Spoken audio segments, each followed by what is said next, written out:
It's been a crazy couple of days with Oculus Quest news. It often goes like that, where you don't hear much for weeks and then all of a sudden you get news dropping left, right and centre. So we have some exciting games news coming up, as well as the latest Oculus update to talk about. But first, Oculus have just introduced something called subscriptions on the Oculus Quest platform. So what these are a recurring payment that you make towards a particular game, and that payment every month will get you exclusive content, tools and features related to that game. So there are a couple of games that feature it already. For example, FitXR is one of them. You can get yourself a FitXR membership.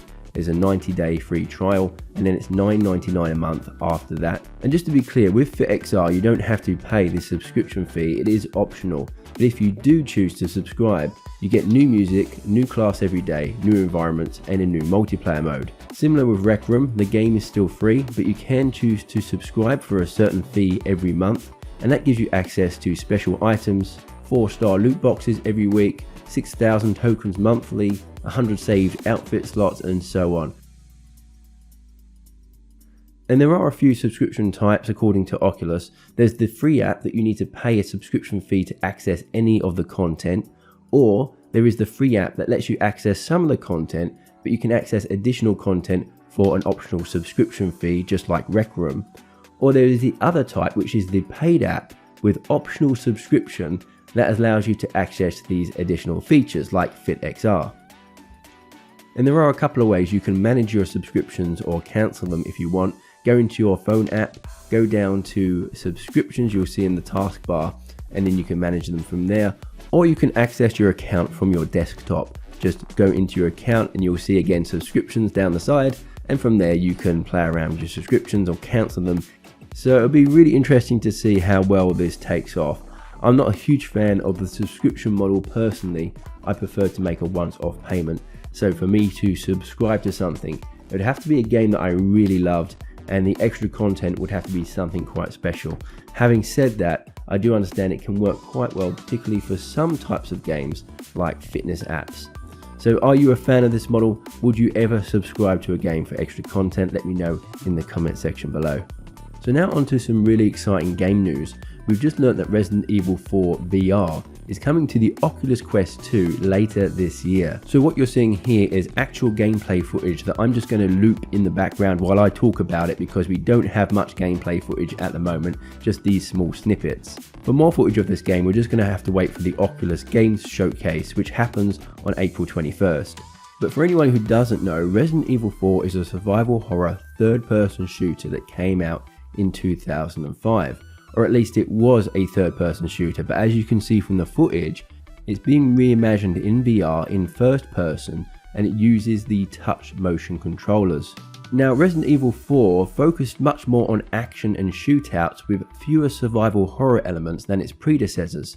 Some of the cool things you could do was shoot enemies' feet, which made them stumble, or shoot them in the arm to make them drop their weapons, and this made Resident Evil 4 one of Capcom's best-selling games. Now it is a Quest 2 exclusive, so if you own the original Quest, you'll need to upgrade to a Quest 2 in order to play this one. And I imagine it's a Quest 2 exclusive just because the original Quest doesn't have the computing power to run the game as the developers would like. So looking at the footage, it looks like the gameplay remains pretty faithful to the original game, and the original game is a hands down classic, so this is one to definitely look out for. So another game that's just been announced as coming to the Oculus Quest on May 20 is Bobble VR Vacation Odyssey. So Bobble is another classic game reimagined in VR. You play as Bub and Bob, and using this gun that acts a bit like a catapult, you have to launch these coloured orbs into these shapes that are made up of these orbs, and you have to colour match these orbs to eliminate them and eventually eliminate all of the orbs on screen. So it promises 100 puzzles, a story mode where you have to solve progressively challenging levels and clear them with 3-star rankings. There's also an infinite game mode and an online duel mode. So this duel mode sounds pretty exciting. It's a 1 versus 1 mode. Each of you gets your own separate shape, and the winner is the first person to pop all of the bubbles in their shape. And what makes it even more competitive is that each time you pop your bubbles, you send what are called jammer bubbles over to your opponent. So these jammer bubbles are essentially extra bubbles that go onto your opponent's shape that are going to slow them down. So this is another one that I can't wait for. It's another classic game that I loved playing back in the day, and it looks just as fun, if not more so, in virtual reality when compared to the classic flat screen version. And now on to a free alpha demo you can get right now of the upcoming game Gym Masters. This game is coming to the Oculus Quest. It currently has a Kickstarter campaign which I'll link in the description below. So this game is a fitness game with a difference. Your goal is to build the best gym in town, and you're competing against other gym masters that own their own gyms. And what you do in the adventure mode of this game is you go around the different gyms, and these gym masters give you fitness mini games. Upon completing these fitness mini games, which get harder and more physically demanding the further you progress, you unlock items that you can then use to build your own gym. So there is a alpha demo out right now that you'd have to sideload onto your Oculus Quest via SideQuest. I'll leave a link to their website in the description below. The website will give you instructions on how to do that, and you can participate in a competition to win prizes, as you can see here. Now if you do want to play this demo, I would get in quick because I'm not sure how long it's going to be available up on the website.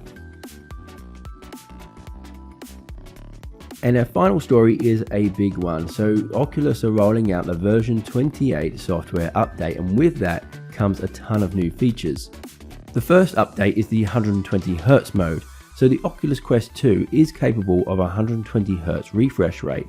And so with this new update, developers will have the option of putting their game into 120Hz. And to put it simply, 120Hz makes the game feel a lot smoother when compared to say 90Hz or less. Now I've covered the 120Hz update in a previous video which I'll link in the description below, but to sum it up, having the option of 120Hz is a good thing.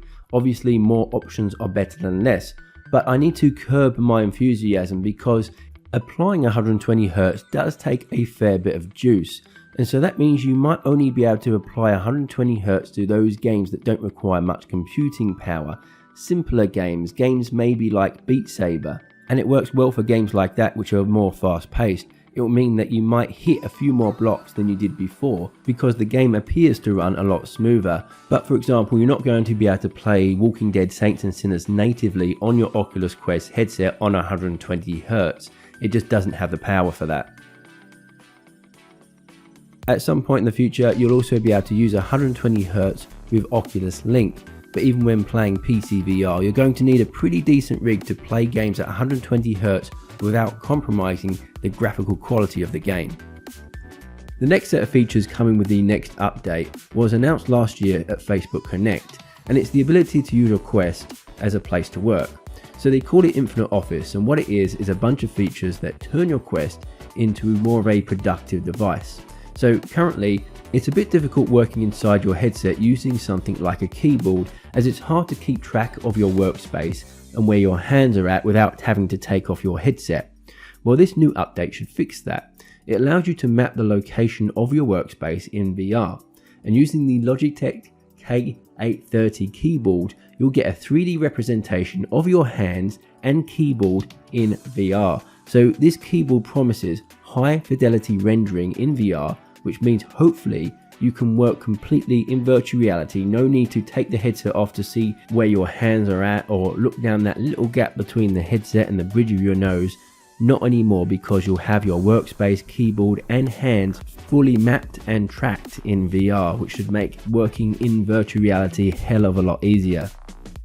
And the final main feature that's coming with this version 28 update is AirLink. So AirLink allows the Quest to connect to a PC without any wires. As long as you've got a strong Wi-Fi signal, then you can connect to your PC wirelessly and play PC VR games on your Quest headset. There is already an app that you can get that does exactly that. It's called Virtual Desktop, although that app you have to pay for, and it's not created by Oculus. So you might think that AirLink will replace Virtual Desktop, but I really don't think that's going to be the case at all, at least not at this stage.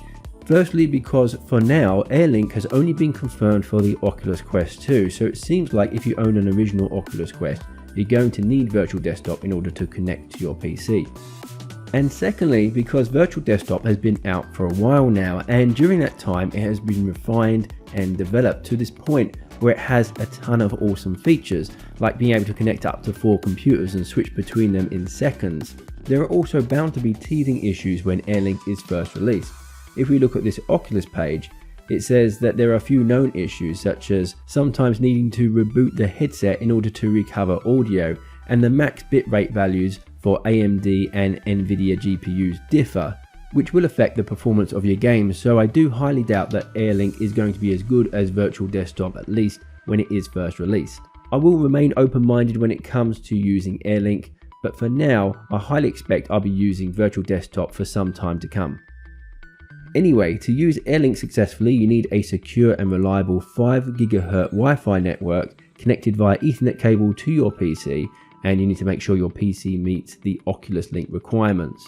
Both your headset and your Oculus PC app need to be version 28, and there are a few simple steps you need to go through in order to activate Airlink. I'll leave the link to these instructions in the description below if you want to check it out.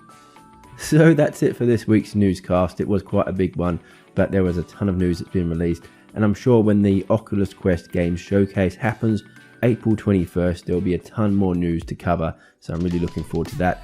Hope you've enjoyed the video. If you have, remember to hit the thumbs up button, and if you think I've deserved it, hit the subscribe button and the notification bell to be kept up to date with all the latest content coming from this channel. Thanks for watching as always, and I'll see you in the next video.